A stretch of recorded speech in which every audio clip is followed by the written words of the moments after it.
Hi, welcome to a new episode in the Internet Surfer, hosting the most horror and creepiest stories from Reddit. Please don't forget to comment, like, share, and subscribe. Enjoy. I am a vampire. I met something more frightening than me. A long horror story from Reddit Nosleep. You and I are the same. We're both so bloodthirsty. In fact, if you asked my departed mother, you are so much worse.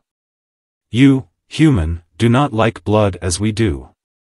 Vampires sip the blood of man and beast for sustenance. My mother said you draw the blood of every creature because it excites you. My mother said that even those who faint at the sight of blood are hardwired to love it, your desire just overcomes you. My mother said, you all will be the last species left on this planet because you are the cruelest. My mother said, across the millennia, it has not been good enough for us to bow to you, but we must be buried beneath you. I cannot even find peace in this cave. My mother said, you have slain the Neanderthal, the Jinn, the Denisovans, the Paranthropus, Homo erectus, and even the vampire. That is what I was told for the first 100 years of my life, and I still don't know what to believe. To be honest, I didn't care about any of that at the time. My mother lost my focus as she spoke as soon as she said both she and I would be dead soon. I had lived as a homeschooled child in a small cave not knowing anything about the world for 100 years. She said she was on her last leg of life, and I only had 40 or so years left despite my teenage look. She died that month. Soon, in vampire terms, I was going to be dead, but before that, I wanted to live. I wanted to party. I've never tasted human blood, and I would never be interested in it. There were songs to dance to and women to love. Why were we sitting in caves whining? I flew to the closest city and started my adventure. Then after failing in that city because I did not understand it, I was homeschooled, remember, I went to a different city where things were much better. I learned to trust humans along the way, all thanks to my best friends Kathleen and Barry. I want to tell you I became their friends over mutual interest, or something noble, but that's a lie and I will not lie on my deathbed. I met the girls when I was on a tear, going to a club or bar every night and waking up beside something pretty every morning. The hookups weren't important, just bodies for lust, adoration, romance, and memories for a couple of hours and then a bill for Uber in the morning. The night I ran into the girls something was different. Kathleen sipped a blue drink and saw me coming. She tapped Barry, a girl who never understood subtlety, and Barry stared at my approach like a child does a new adult. Drunk and horny, I sat beside Kath. Embarrassed easily, her face went red, almost the same color as her pink dress. Hey, I said. Hey, Kathleen said. And then I vomited everything I had drunk in the last hour. The rainbow mixes exhausted me, and I almost fell out of my chair. Kathleen grabbed me before I could and Barry helped steady me. Everything went blurry. I was blackout by this point, so this is just what I was told. Oh, no, Barry said. Are you okay? Man, a bouncer came by and grabbed me by the shoulder. I'll get this guy out of here. Sorry, he's bothering you. No, actually he's our friend. Kathleen interjected. Now, why would this girl lie to protect a stranger?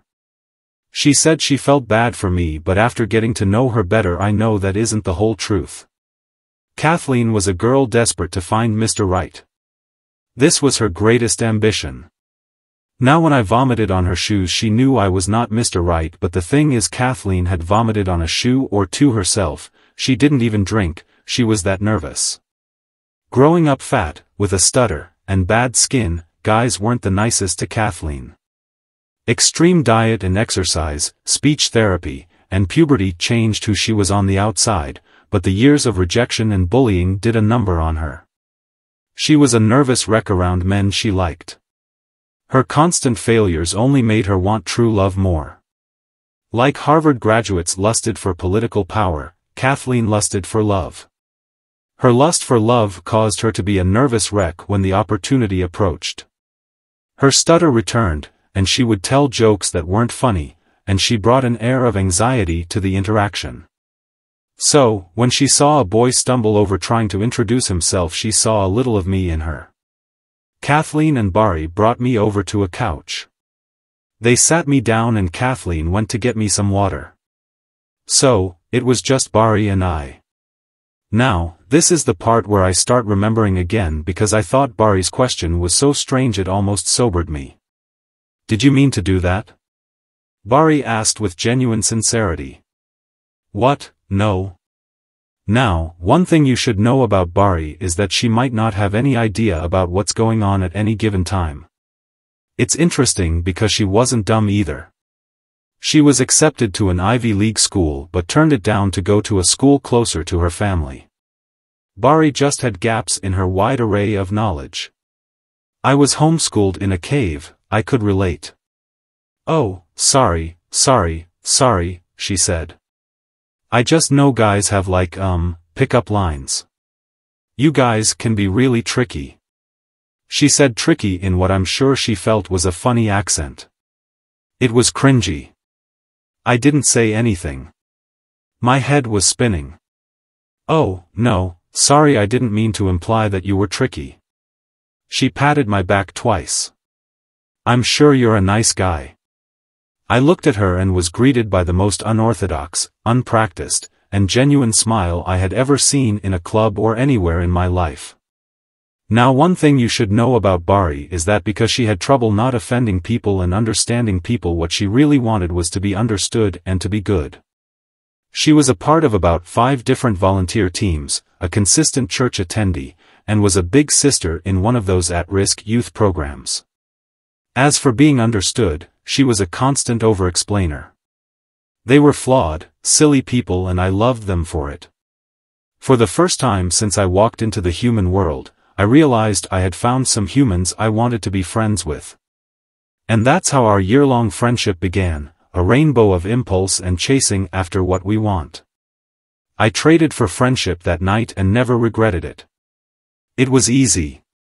The girls were a lot like me, all they wanted was to have an enjoyable time before their first year of college.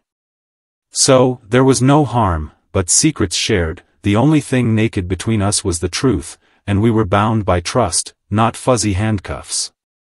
And I wouldn't take back that experience for the world. There was another who did not like it though. Perhaps, we all are slaves to our genetics. Do you know elephants hate lions and will chase a lion down to ruin its day? The same goes for whales and orcas. There was something from the ancient world that was a proud slave to its genes. We clubbed every weekend night and songs steered our summer. In July we were singing our hearts out to Chapel Ronan's best song, not Pink Pony Club, not Good Luck Babe but Femi Nomen. Hit like room. Pom pom pom. Get it hot like Papa John. As soon as we entered a club we went straight to the dance floor and earned our drinks through sweat and laughs.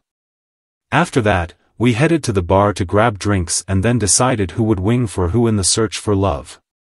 That night Barry and I left Kathleen at the bar so Barry could wing woman for me. While we were away an old man came up to Kathleen. Much to her chagrin, she always attracted men outside her age range. I don't remember what the girl I liked was wearing, but Barry wore a bright yellow dress and had just re-dyed her hair to be blonde. "Oh, you like movies," Barry said to my target for the night after awkward introduction and conversations. "Vlad really likes movies," Barry said again without a hint of subtlety. In truth, she wasn't a good wing woman at all, but that was the fun of it. That's what made all of us laugh. "Oh," the woman said, probably surprised by Barry's abrasive approach. "Do you have a favorite director?" I asked. "I don't know. I like horror." She was nervous. Her drink swayed ever so slightly in her hand. "Oh, I saw Get Out recently, it's my favorite movie, so I guess Peele." "You like Get Out better than Peele's other one?" "US?" I asked. "Yeah. Pretty eyes and that little smile you do, and blessed with good movie taste. I didn't know God played favorites. I mocked and flashed my smile, and thanks to thousands of years of vampire genetics I'm told it is quite good. She rolled her eyes, but she did do that little smile I liked. My heart raced because I knew what this could lead to. Behind us, the old man still chatted with Kathleen. He was out of place for the EDM club we were in. He wore a plaid suit and loafers. The room glowed under the lights of the dance floor. Neon, orange, yellow, and pink painted the club. Dresses, tank tops, and white sneakers flowed throughout the room. This was a place for drugs, dancing, and laughter. What did this old man want? I am protective of my friends, but Kathleen knew how to get rid of him. She was just taking longer than normal. Whatever, the nameless girl in front of me said. What about you? Who do you like? The only one better than Peel right now, Robert Eggers. Oh whoa, he is good, Barry chimed in. Better than Peel? Lie again. She mocked. You think I'm wrong? I pretended to be aghast and put my hand to my chest in protest. I know you're wrong. Jordan Peele didn't make The Witch, I countered. Well, he didn't, she said and fingered my chest. You're right about God playing favorites because he definitely made you cute but gave you bad taste. Her touch and her teasing sent me into boyish ecstasy, and she knew it. My toes curled and I fought back a larger smile that wanted to greet her. Oh, she said. It looks like you have a cute little smile too. That would have sent me over the moon until Barry chimed in. I liked The Witch, Barry added, not understanding at all that I was doing quite fine without her there. We both stared at her. She took 2 big sips of her fruity drink without a care in the world. Shall we dance? I asked the trio. Eek, let's go. Barry squealed. My film buff flirt shrugged and motioned for me to lead her. I did and looked back one more time at Kathleen and considered breaking it up. The last time I did she got mad at me because she said he was offering to be her sugar daddy, and she was toying with the idea if she should get one. Maybe, she finally decided on it. Regardless, we got to the dance floor. I am not a good dancer, but more importantly, I am a free man. I'm not afraid to be offbeat or a fool. I will do what my body tells me to do or jump and sing the lyrics. On the 3rd song since we were on the dance floor, that's what I was doing. I jumped, screamed, and sang in front of my girl's face, and she did it right back. Gimme gimme gimme. A man after midnight. Won't somebody come chase the shadow away? Yes, it was effeminate. Yes, it was corny, but like I said, I was free. I was having a wonderful time. The girl I flirted with wiggled her finger at me to come closer. I pulled my new friend close to me for her to whisper something in my ear, purely for intimacy. That's not your girlfriend, right? She asked. Why? Jealous? I asked. It was my turn to mock. Maybe, I just wanted to give you a little film education at my place, because I have such good taste. Why, yes, I would like a taste. She gave me a playful smack on the cheek and pushed me off. That is not what I said. Sorry, the music is just so loud. It's difficult to hear, can you say it again? I said and stared at her lips, unashamed and making it clear what I wanted to do. She bit her lip and glanced at me. Come here again and I'll show you. She puckered up. I touched the small of her back and pulled her in. She put her 2 fingers on each side of my belt buckle and returned my embrace.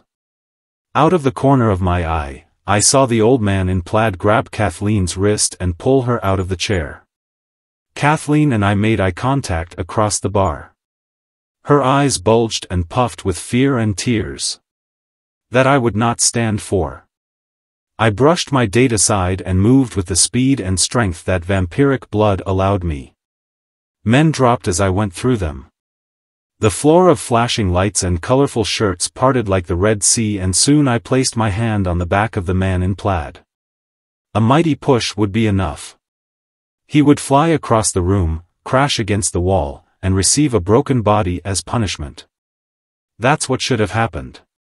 Instead, he received the brunt of my power and only stumbled a few feet. He turned to me, his little head full of joy. "Oh, you are from the old world too. I smell the old blood on you." His voice was curling, it was like every word was yanked uphill, going higher in pitch at the end. I was stunned into silence. I helped Kathleen up but didn't take my eye off the plaid man. He frightened me. No one should be this strong. "Oh, she belongs to you. If I had known, oh, if I had known. I have much gold and a few souls. I will buy her. Name your price." "Not for sale," I said. I had never met another non-human who wasn't a vampire before, and I was not enjoying the experience. "Oh, everything is. Not her." Barry came behind me and added, "Yeah, not her," then gave Kathleen an extensive list of eternal sorrows for leaving her. "Yes, her," the strange man said. "Yes, her indeed, and the pitiful one as well." I said, "No. My dear son of the Count, do you know I am dying? Do you know what you do to me? You are saying no. Your resistance, your protection. It only makes me want them more. Are you aware, because I have lived 1,000 years, I have had everything I want? All that is left is what you want. Now name your price, because everything has won." A bouncer came from around the corner and tapped the odd man on the shoulder. "Sir, you need to leave." He eyed the bouncer, all 4 foot of him eyed the 6-foot-plus giant. "No," he said. "I'm negotiating." Don't interrupt an elf as he negotiates. "Okay, let me walk you out," the bouncer said. With speed, much faster than me, the elf grasped the leg of the bouncer, buried his hand in there and yanked out dripping red bone. The bouncer screamed and collapsed to the floor. "How will you do that with no legs?" the elf asked, and then turned to me. He wiggled the bone in his hand and spoke. Now, we were negotiating. He had to see it in my face. He had to see the fear. That was a lot of strength. Too much strength. I tried to reply back, but my throat went dry. He could talk, though he was unmoved, as everyone in the club ran out screaming upon seeing the bouncer's crawling body trying to make it to an exit. I somehow found words and mumbled my reply. "Is that a number? Go on, speak up." "They aren't mine to sell," I said, scared like a child trying to get an adult to leave him alone. "What do you mean, son of the Count? Have you not made them your slaves?" "No, they're my friends." "Then I will take them." His eyes gleamed with a sickening delight as he tossed the bloody bone aside. I never heard it clatter to the floor. Screams, the bouncer's gurgling, and the bass of the speakers drowned it out. Fear didn't let me move from my place. The elf's eyes gleamed with a primal hunger, and his body shook with wanting. He stopped looking at me and eyed Barry and Kathleen. Kathleen trembled behind me, her fingers clutched my arm, her nails dug into my skin. Barry stood frozen, her eyes wide with shock. For once she had nothing to say. If it were just my life on the line, I would have left. I am not a fighter. I'm a lover. Unfortunately, it was not just my life on the line. Despite my fear, shaking, and doubt, I dove forward. I leaped to him with a punch that could shatter bones, but the elf merely staggered, a twisted smile still plastered on his face. He moved with a fluidity that was both mesmerizing and terrifying, his every step calculated, predatory.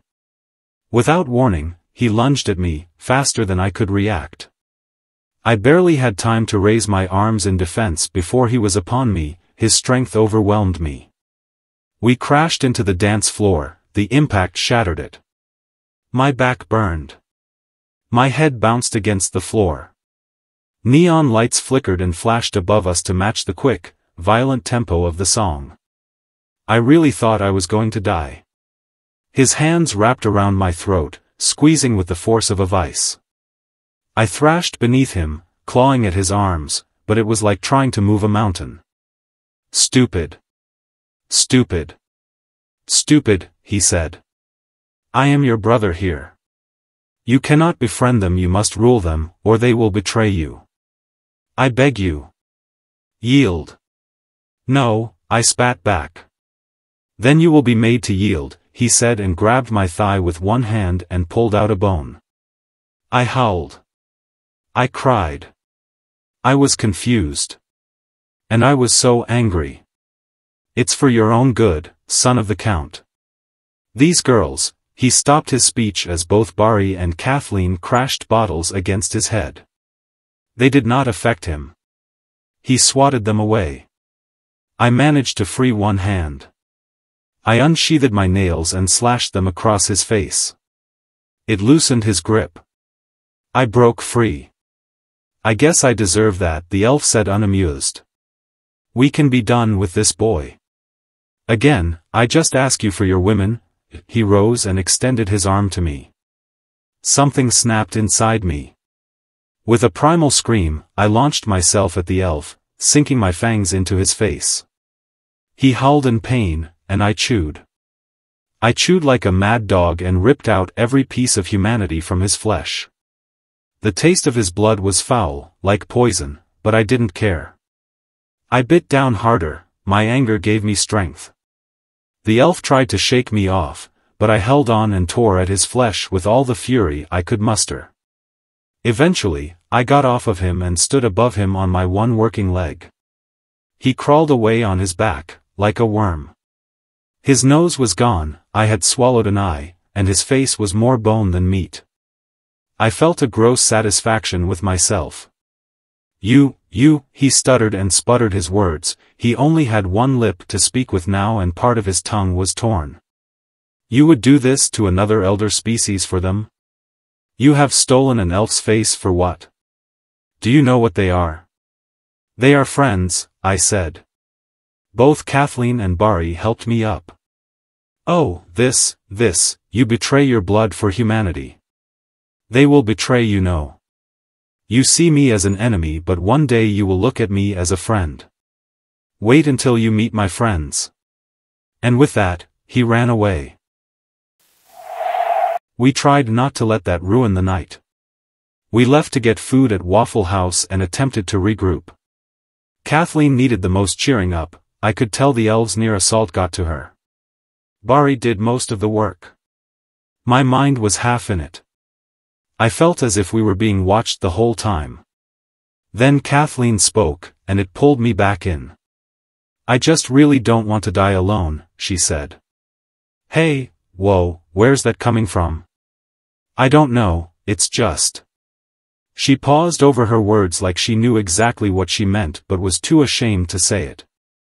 When he grabbed me, I was like, oh my gosh, this is what everyone is talking about on TikTok, like rejecting a man and he kills you, and I'm just like, I'm dead.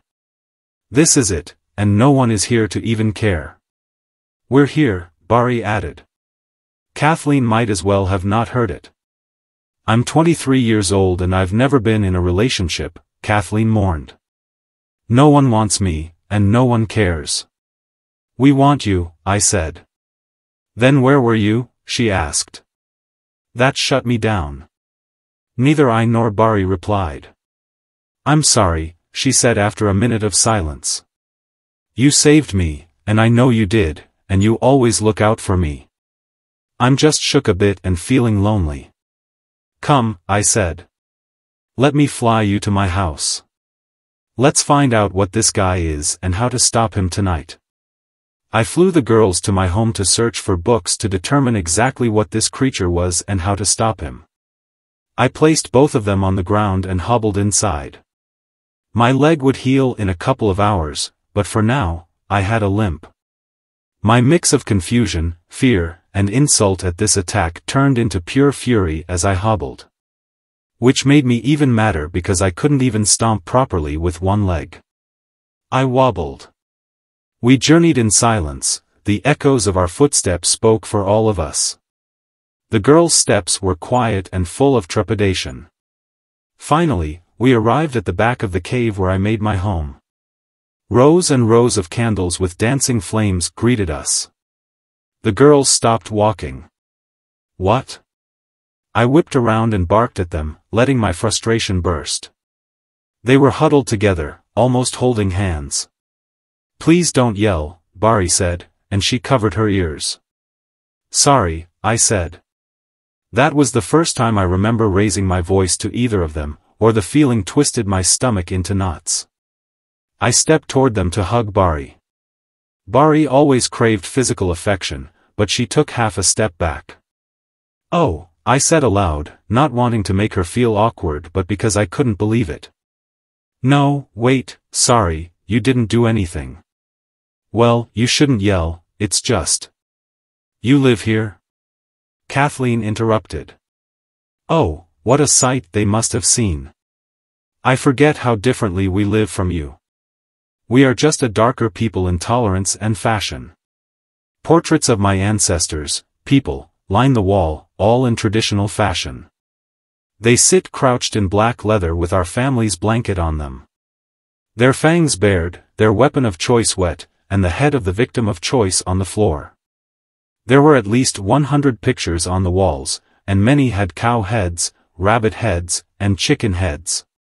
We don't eat only humans, but of course, the first pictures they saw were of my oldest ancestors, and of course, freshly cut human heads were on their portraits. I hate that I could hear their hearts beating faster, the shuffle of their feet wanting to escape, and I saw the judgment in their eyes. Yes, I said to Kathleen. They traded glances with each other and came in. That put my heart at ease. I brought them to my library and tried to show off as little of my place as possible. My heart was at ease, but my shame had not left. Regardless, together the three of us went through every book in the library to find out what exactly was attacking us. Wait, is this true? Kathleen mocked. Kill a vampire, get a miracle? She quoted the unholy book. How would I know? I shrugged. I don't know, some people say we're cursed or not part of God's design or whatever. That would explain your taste in music, Kathleen smiled. Drake over Kendrick is insane, especially considering. It's not true. Whatever, Kathleen closed the book and frowned. That's mean though. I'm sorry you had to read that, that can't be nice to hear about yourself. I shrugged. That level of intimacy made me awkward. It was quite unpleasant to read honestly. Especially since I knew no other vampires, and some days I frankly didn't like myself, so I thought, what if the books were right? What if we were cursed? Hey, did you hear me? Kathleen rubbed my back with the gentleness a good friend show. I'm really glad we're friends. Same. Bari said as she read a book and then waved it in the air. I found something about him. We gathered around, and she summarized the passage. It looks like he's a lusting elf. The lusting elf is an abomination, half elf, half demon. It doesn't understand any concept other than greed. The lusting elf sees his life purpose is to have everything his mind desires. He'd rather die than not have his lust satisfied. He or his friends will approach a target 3 times to get what he wants, and if he is denied all 3 times, he's gone. Okay, great, so we just have to prepare for him 3 more times, and then we're set, I said, still anxious about the situation. Let's go home. I dropped Kathleen off last and offered to sleep on her couch to help watch over her. I still felt that creeping feeling that someone was watching us. I did leave her side, though, because I smelled the blood of something non-human. I wish I hadn't. This is what happened. At perhaps 2 a.m., while I flew down the streets chasing what I believed could be the man in the plaid suit based on the smell of his blood, something entered Kathleen's house. This something cracked Kathleen's bedroom door open. The heart-stopping groan of the door roused her from her dream. She had enough time to let out half a gasp before she shut her mouth. Something entered her room and slammed the door. It didn't bother with silence. "Are you cold?" the thing whispered. Its voice was deep, adult, and male. Its outline barely visible in the room. The only light the blinds allowed was a small thread from the street lamps outside. "Huh, what? What?" Kathleen whispered. "Are you cold? You have a weighted blanket, so you're either cold or lonely. Are you, the guy from the bar?" "Him?" "Oh no, not me," it seemed confused at the question. "He sent me though." "Please leave." "Oh, well, can't do that. You should have asked me to tell you what I want." "I could have done that." "What do you want?" she said and reached for her phone in the darkness. "Please don't do that. Please don't move," the thing ordered and took 3 scratching steps forward, directly toward her bed. "Sorry." It didn't reply. It only breathed, loud breaths through its mouth, she assumed. Unsure of what the silence meant, Kathleen wiggled her feet beneath the bed. Crash. Her lamp exploded in a scream. By force or by magic, she heard the clatter and the resulting drizzling of shrapnel on her floor. Kathleen screamed. "I said don't move," the thing in the dark shouted. "I'm sorry," Kathleen sobbed, open and raw. She was terrified, and there was nothing she needed to hold back. "You have so many blankets on. Are you lonely or are you cold?" "I'm lonely." "What do you want other than for me to go away?" "Someone to hold me and tell me this isn't happening." Her words morphed into pitiful, childish blabber. The thing did not comment on that. It walked closer and closer still, until it bumped into the front of her bed. Thump. The bed said, and Kathleen did not respond. She could not respond. "Do you want to ask me what I want again?" the thing whispered. Kathleen flinched in an attempt to nod her head and then remembered he demanded stillness. "What do you want?" The thing in the dark thumped twice against the bed frame. Thud. Thud. Then it climbed into the bed. With the gentleness and absence of an Arizona breeze, it pulled back the covers to reveal her toes.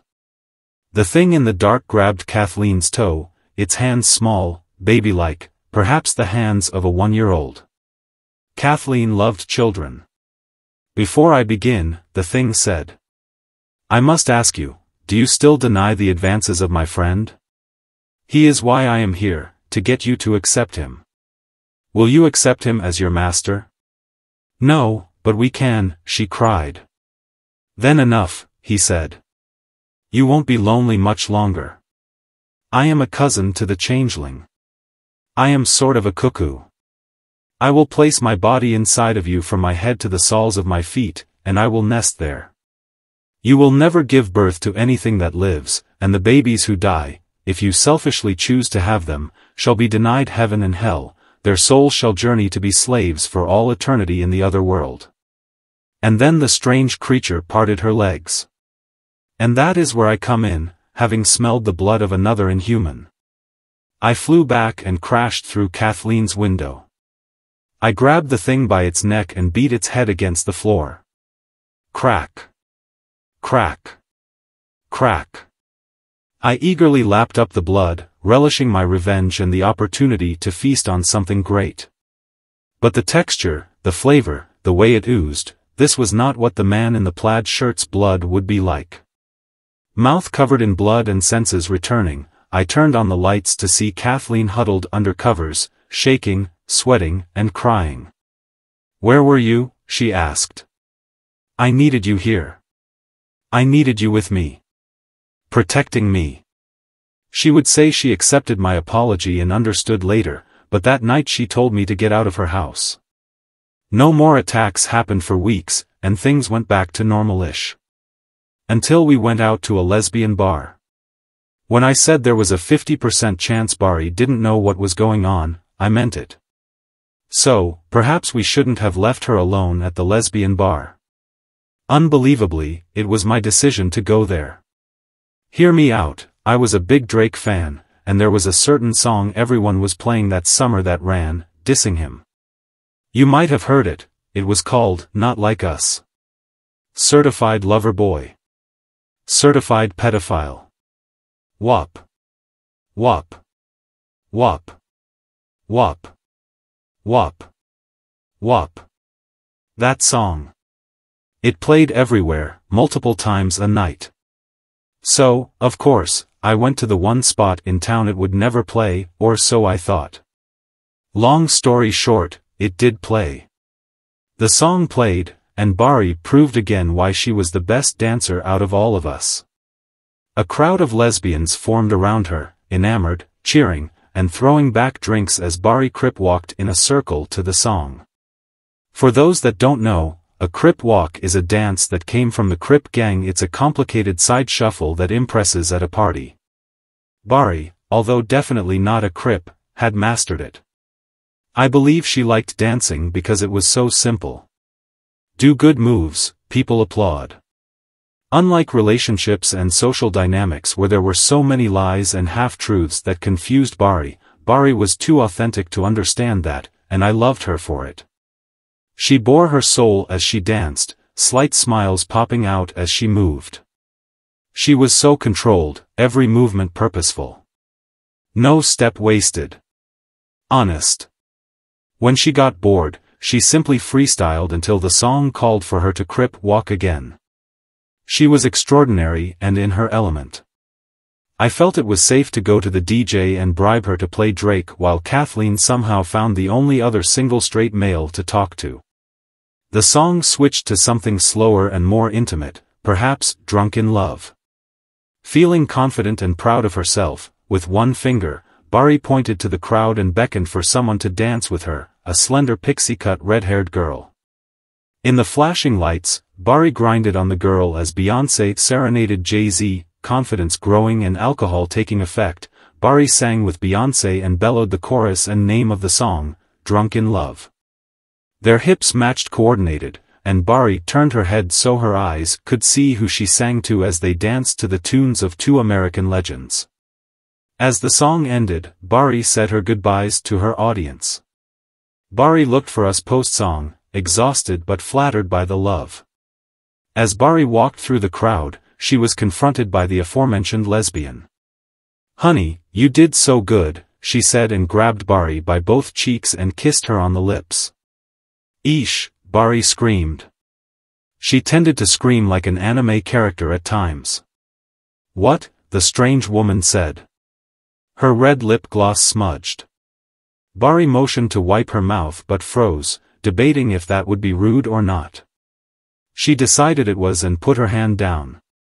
"Like, whoa," Bari said, "you can't just be kissing people," she said and pounded away to the bar. Cautious of the women who Bari thought still stared at her.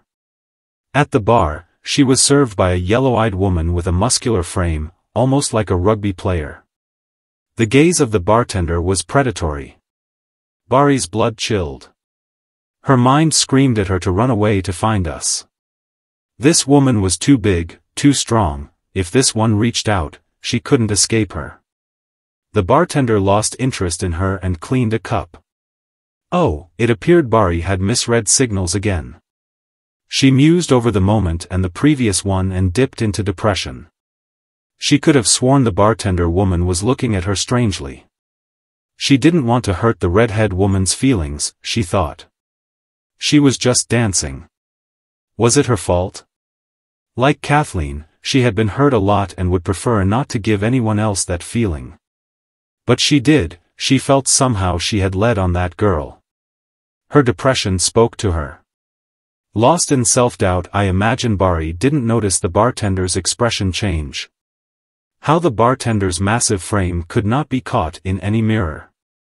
How as far as the rest of the bar was concerned this bartender didn't exist. No, Bari stewed in self-hatred. Why couldn't she get this? Why couldn't she get people?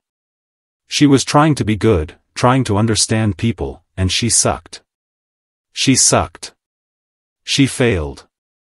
She got confused. That's all she was, all she'd ever be. "Oh, honey," the disinterested bartender said to her, seeming extremely interested in her again, too interested, frighteningly interested in her, as if she was fresh meat to a starving man. Her eyes ate up Bari's body, her smile bent beyond normality, and she leaped over the bar counter. Bari leaped away, unsure of what she should do now. No one addressed the menacing bartender.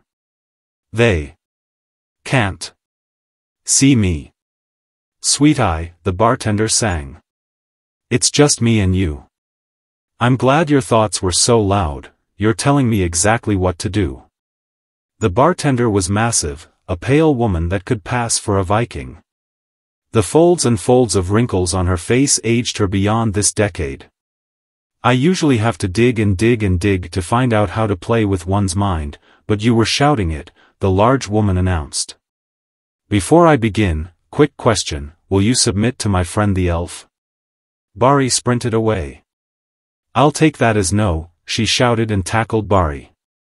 Let's see how many days you'll say no. I still do not know what creature this was. It was both weightless and held so much mass it made Bari fall to her knees. The woman creature wrapped around Bari like a koala and put her somehow translucent hand in her skull and began to play. She made the world black and white and then purple and green, and then settling on only orange and yellow. She switched Bari's vocal motor functions so, although she wanted to scream, it came out a whisper. Scared and unable to speak, Bari ran out of the club. Then the thing that played in her skull spoke only to her. Your want was so loud, she said. To be understood, and to understand. Oh, I heard your request, and it shall be denied. The woman on top of her disappeared in weight and vision, and yet Bari could still feel her crawling in her head. The monster played a game of mismatch with the words in her brain. She felt herself forgetting the right words, hello, goodbye, thank you, my name is, help, all vanished. When to smile and when to frown slipped through her mind. How to get home and how to speak vanished. Bari knew how to sit, she knew how to cry. So, she did. Her mouth turned into horrible and painful amalgamations as she tried to frown. And yet, someone still had mercy on her. Hey, honey, are you okay? A group of girls asked as she cried on the sidewalk. No, I want to go home, is what Bari wanted to say, but her mind couldn't form the words. Instead, she screamed. The girls ran away. This didn't stop her screaming. She screamed until her voice cracked into oblivion. The streets eyed Bari with suspicion and disgust. Bari felt this and mourned how she wasn't able to explain her case. She couldn't explain that she didn't have control. The girls ran away from Bari, and Bari ran away from the world, trying to find us. But her brain jumbled all of them together, and for 3 days, she lived as a vagrant, as a homeless woman in a dangerous city that cared for no one. When we found her, she was shivering in the rain under newspapers beside a garbage dump. Her bright dress from 3 nights ago was gone. Instead, she wore stained brown sweats and an oversized jacket. I do not know what happened to her in the 3 days. She never found the words to explain it. I didn't want the words anyway, I wanted revenge. The monster could not hide itself from me. It saw I saw her and leaped from Bari. I leaped on it and plunged my teeth into its neck. Cold silver blood sprouted from it and wet my face in vengeful satisfaction. With 3 mighty punches, she unfortunately got me off of her. It grew strange baitish wings and flew into the sky. I will kill her, I said to them, and that is what I set off to do. I was so mad it was comical in a way. This creature, this thing, really thought it could escape me. I had bitten into its flesh. There was nowhere it could go that I wouldn't find it. It's a shame too because it blended so well as a human before me. She had a job. I cut off all the power in her office and stormed through the darkness, like the true creature of the night I was. I'm sure I gave nightmares to everyone, but again, she escaped me. She had a boyfriend. I came from under their bed like the boogeyman. I knocked him unconscious, and she escaped. She had a son. I suppose at her ex-husband's house. She thought hiding behind the boy would be enough to save her. She thought I could not be so monstrous as to whisk her away in front of her child, but I was one, and that is what I did. Once in my home, I threw her on the ground and got to work. I only asked once where the elf was. She said she didn't know, as expected. I got to work. Knives, ropes, and tools of the trade of torture brought the answer out in 7 sleepless days. She was rewarded with a broken neck. She gave me an address to some apartment complex. It could have been a lie, I suppose, but my anger had not subsided. I decided blood must be shed. I flew to the 3rd floor of that apartment and crashed through. Glass shattered, and I pounced on a chair I thought was him. It crushed under my weight and split under my claws, but it was not him. I wanted blood. I wanted a battle and was met with silence. That made my blood run still. The living room was empty, but I could hear stirring outside the door and in the hallway. I didn't move. My fear of this man was coming back to me. I looked at a mahogany door leading to the bedroom and knew that's where he would be waiting for me. I did not want to go, fear still shackled me. Unfortunately, I had no choice. This needed to end tonight. I pulled open the door and saw him dead. My revenge was again denied. I was shamed. This is not something a vampire does. This is not something a vampire can tolerate. To be denied their vengeance. I didn't even think I'd care. I never knew most of my family, only my mother, and yet I felt all of their long-gone eyes on me. By not killing him, I failed them. I shook the dead body and bit into its flesh to taste only dried blood. I spit it on his face and screamed. Someone knocked on the door. My noise had brought onlookers. I had to go. Still full of rage, I grabbed the paper off the bed and read it. Everyone has a cost, son of the Count. Don't blame me. You just have to remind mortals that they are mortals, and they act as cruel as a mortal can be. Nonsense, I yelled and cursed the letter in the ancient tongue my mom taught me. I had not used it since her death. I tore up the note and spit on it for good measure. 3 attempts. I realized as I flew away. 3 attempts, and then he'd rather die. The first attempt was that night. The second was to attack Kathleen, and the third was to attack Barry. He was already gone. It was already the weekend again, and we all decided to go out. Disappointed in myself for not getting revenge as my ancestors would have, I didn't mention he was dead yet. I needed a couple of drinks first to swallow my pride. That night we pre-gamed. I foolishly believed things had gone back to normal. In my mind, everything had reset. I was even playing Drake. I showed them one of his songs post-beefs, and we pre-gamed and drank until the world shook, and I was singing my heart out and swinging my hips like I was a Brazilian at carnival. 36 in the chest, okay. 28 in the waist, okay. 46 in the hips, come swing my way. Swing my way. Drop for me, sing for me. Bruck your back and bend up your knee. Bad mind can't friend up with me, no. As I danced, I noticed I still had dried blood on my nails. The blood from her boyfriend, no doubt. It seemed I had become the monster I never knew myself to be, and was that such a sad thing? It was for the safety of my best friends after all. As the night wore on, dread drenched me. Not even my dry martinis could make the feeling leave. Everything at our pregame was forced, the laughs, the jokes, and even the feeling of warmth that a chosen family provides. Why was I scared? I was only with my friends, and I never needed to be scared when I was with them. Can you help me zip up my dress? Kathleen asked from her bathroom. Her voice came out flat, rehearsed. Drunk and wobbly, I wandered to her room. Where was Barry? Why was there tension in the air? Why was I so scared I found it hard to breathe? I heard myself pump out heavy breaths. Kathleen? I called. One step outside of the bathroom. She said nothing, but I trusted her. This was my best friend, so I kept going. Kathleen had her back to me, and in the bathroom mirror, I saw Bari behind the door with a stake. Her hands trembled and there were tears in her eyes, and then it all made sense. Time seemed to stop. My friend's betrayal, my personal hell, froze my world.